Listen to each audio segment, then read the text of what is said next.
Good afternoon student, अर्थ institute में आपका स्वागत है। हमारा जो आज का टॉपिक है वो है बेसिक टैली की रिवीजन। तो स्टूडेंट इस वीडियो में ध्यान से बने रहिएगा और अंत तक इस वीडियो को जरूर देखिएगा। कोई भी डाउट हो आप कमेंट बॉक्स में ज़रूर पूछिए।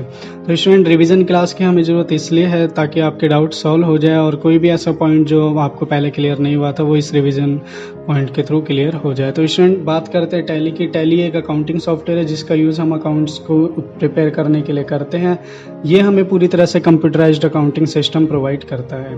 तो स्टूडेंट इसमें आप देख सकते हैं हमें कंपनी बनानी होती है जिसके अंदर हम काम करते हैं गेटवे ऑफ टैली की हेल्प से। फिर जब गेटवे ऑफ टैली पे हम काम करते हैं स्टूडेंट्स, तो यहाँ पर हमें बनाने होते हैं मास्टर्स, ट्रांजैक्शन एंट्रीज करनी होती है। यूटिलिटीज़ की हेल्प से हम अलग अलग काम कर सकते हैं।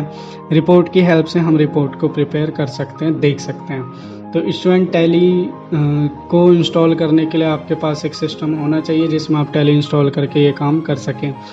अगर बात करें टैली के वर्जन्स की, तो टैली के बहुत अलग अलग वर्जन है, लेकिन जो सबसे लेटेस्ट है वो है tally.erp9। यहाँ पर आप देख सकते हैं अलग अलग शॉर्ट कीज़ आपको दिखाई देती है राइट साइड में, और यहाँ पर आप टॉप पैनल पे भी देख पाएंगे शॉर्ट कीज़ आपको शो होती है। तो स्टूडेंट ये शॉर्ट कीज़ जो एप्लीकेबल स्क्रीन होती है उसी में आपको दिखाई देती है। जैसे यहाँ पर है गेटवे ऑफ टैली, तो उसी गेटवे ऑफ टैली के लिए जितनी शॉर्ट कीज़ एप्लीकेबल है वो सब आपको यहाँ पर दिखाई दे रही है। स्टूडेंट अकाउंट बनाने के लिए हमें सबसे पहले ज़रूरत पड़ती है एक लेजर की। तो हम यहाँ पर अकाउंट इन्फो पे जाके उस लेजर को बनाते हैं, जो कि हम बना चुके हैं पहले ही। तो डिस्प्ले की हेल्प से मैं आपको दिखा रहा हूँ। जैसे हमने बनाया था 9% डिवेंचर, एब्सेंट का कोई लेजर है, बैंक चार्जेस का लेजर है। तो इस तरह से हमें लेजर बनाने पड़ते हैं। लेजर को बनाने के लिए सबसे सिंपल फार्मूला यही है कि आप एक फार्मूले को याद कर ले जिसके अकॉर्डिंग रूल ऑफ जो अकाउंट है वो क्या कहते हैं। तो एसेट्स और एक्सपेंस होते हैं हमेशा डेबिट, लायबिलिटीज कैपिटल और इनकम्स होती है हमेशा क्रेडिट। तो स्टूडेंट्स आप इस फॉर्मूले को जरूर याद रखिए। मैं दोबारा बता रहा हूँ, एसेट्स और एक्सपेंस होते हैं डेबिट, लायबिलिटीज इनकम और कैपिटल होती है आपकी क्रेडिट। तो स्टूडेंट इस चीज़ फॉर्मूले को याद करते हुए आप लेजर बना सकते हैं। लेजर के लिए सही ग्रुप में जाना जरूरी है। जैसे कि आप बना रहे हैं कैश लेजर, तो कैश लेजर को आप दिखाएंगे कैश इन हैंड में। तो टैली के अंदर अगर बात करें यहाँ पर कितने ग्रुप होते हैं, तो स्टूडेंट यहाँ पर होते हैं पहले से बने हुए 28 ग्रुप, जो कि हम मल्टीपल में जाके अभी देख रहे हैं। तो ऑल आइटम मैंने कर दिया। 28 ग्रुप तक स्टूडेंट्स यहाँ पर पहले से ही बने होते हैं। ये जितने भी लेजर्स हैं ये सब एक्स्ट्रा लेजर्स है स्टूडेंट, तो ये लेजर हम अलग से बना सकते हैं। तो ये जो ग्रुप है ये हम अलग से बना सकते हैं। तो स्टूडेंट इस तरह से आपने जो है अकाउंट इन्फो के बारे में जाना। अब हम जान लेते हैं स्टूडेंट यहाँ पर पेरोल इन्फो के बारे में। पेरोल इन्फो अब हम जान लेते हैं यहाँ पर इन्वेंट्री इन्फो के बारे में। तो स्टूडेंट यहाँ पर इन्वेंट्री इन्फो सेक्शन हम देख सकते हैं जिसमें हम बनाना सीखते हैं stock categories, stock items, stock groups, unit of measure and godowns. तो स्टूडेंट यहाँ पर हमारे लिए समझना बहुत ज़रूरी हो जाता है कि ये सभी आइटम्स क्या है। तो स्टूडेंट स्टॉक ग्रुप होता है हेडिंग्स ऑफ स्टॉक।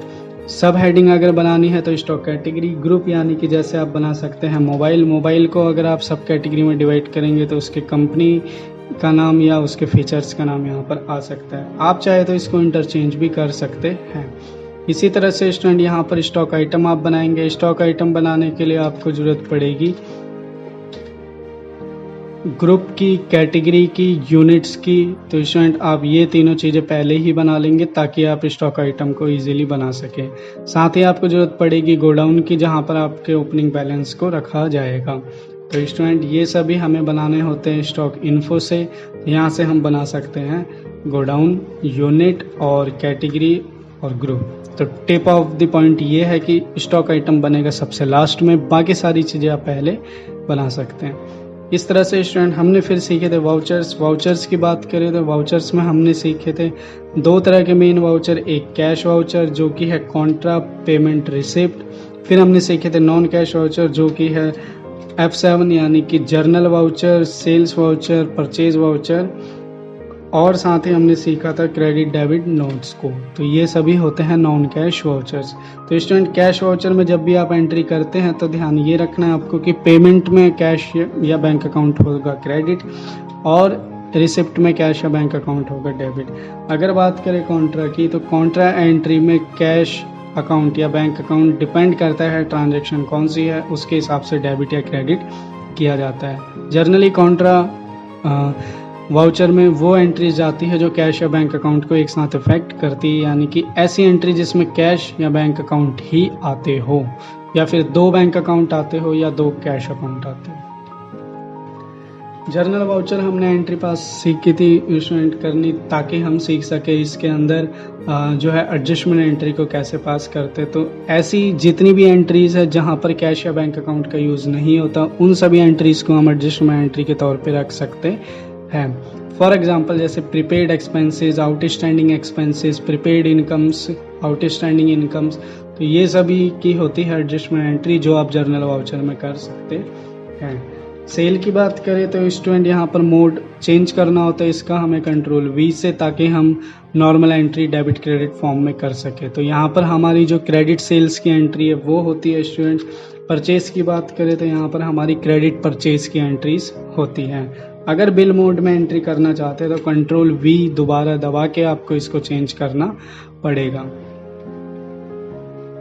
तो इस तरह से स्टूडेंट हमने सीखे थे वाउचर्स के बारे में और बिल बनाने के बारे में। तो स्टूडेंट जब भी हम बिल बनाते हैं तो बिल के लिए हमारी जो स्क्रीन है वो इस तरह से होनी चाहिए। F9 purchase, F8 sales bill हम यहाँ पर बना सकते हैं। बिल बनाने के लिए हमें ज़रूरत पड़ती है स्टॉक की, सेल्स अकाउंट की, और या फिर परचेज अकाउंट की और पार्टी लेजर की। तो स्टूडेंट ये सभी लेजर्स आप पहले बनाएंगे या Alt+C बटन प्रेस करके आप इसको साथ के साथ भी बना सकते हैं ट्रांजैक्शन के हिसाब से। तो स्टूडेंट आगे बढ़ते हैं। आगे हमने सीखा था रिपोर्ट को प्रिंट करना, एक्सपोर्ट करना।